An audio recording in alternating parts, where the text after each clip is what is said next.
And now, the best 60-ish seconds of your week.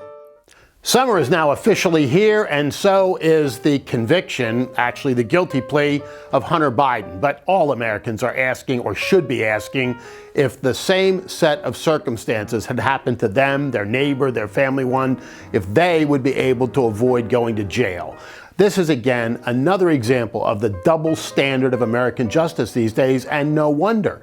The overwhelming majority of the American people are now saying they believe there is a double standard because, as Jim Jordan said this week, there is.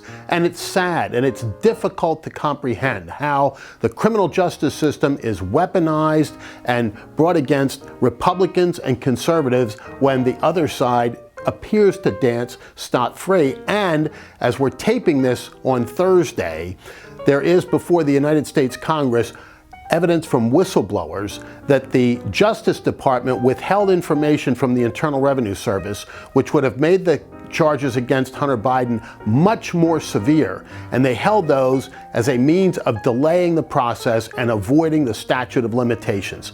This is the American justice system at its worst, and it needs to be cleaned up as quickly and effectively as possible, because returning the faith of the American people in our institutions and in our justice system in particular is really paramount.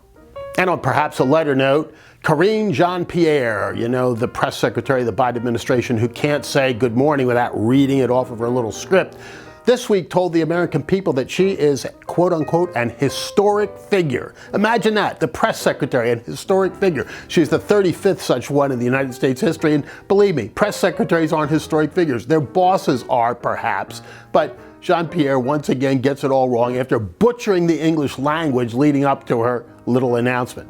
And the Los Angeles Dodgers trot out this blasphemous group to be part of their Gay Pride Month celebrations at Chavez Ravine, and it didn't work out so well that day. The Dodgers managed to lose that ball game 15-0, their worst shellacking in history. Perhaps it was divine intervention. But at the same time, Trevor Williams was coming forward to say, this stuff simply has to end. He said, I can't sit idly by while my Lord is blasphemed. Thank God for Trevor Williams and folks like him who are saying enough is enough. And Secretary Blinken goes to China, comes back with a deal, he says, to talk more about talking. It just is incredible to watch the Biden administration's foreign policy continue to unravel. But it always brings to mind the words of Robert Gates, who was the defense secretary in the Obama administration with Joe Biden, who said there was not a single foreign policy issue that Joe Biden had ever touched that he didn't manage to screw up. And on a couple of more somber notes, the catastrophic collapse of a bridge on I-95 is apparently being taken care of in record fashion. So we give great compliments to those who are undertaking that restoration operation along the I-95 corridor in Philadelphia. But you saw the press conferences with Senator John Fetterman, and I think we just have to feel sadness for him. If you haven't seen them, watch them. I don't want to describe them because I might be accused of being mean-spirited, and I am not. I continue to pray for John Fetterman's full and complete recovery, but it's pretty clear we're not there yet.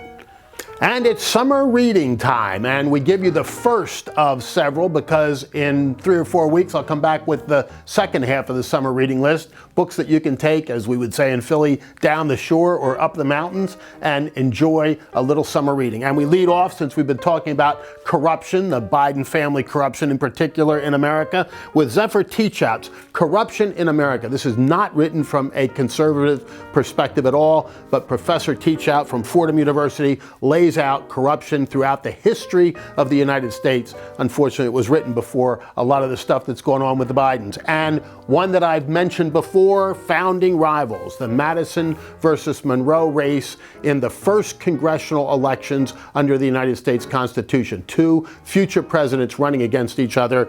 And the author, Chris DeRose, a lawyer himself, really lays out all the history leading up to that famous election, the Federalist versus Anti-Federalist fight, and all the things that shaped this great republic.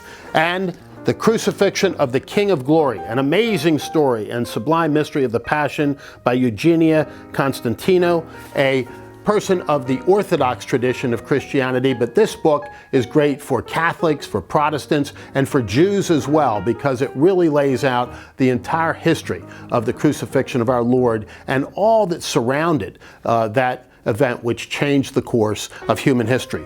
And one we always like to mention, an old favorite, You Are the Message by Roger Ailes and co-written by our friend John Kroshauer. It is a primordial work for anybody who wants to promote themselves, but more important, just do personal development. It is really a telling book on communication skills and how important they are to professional success and interpersonal success.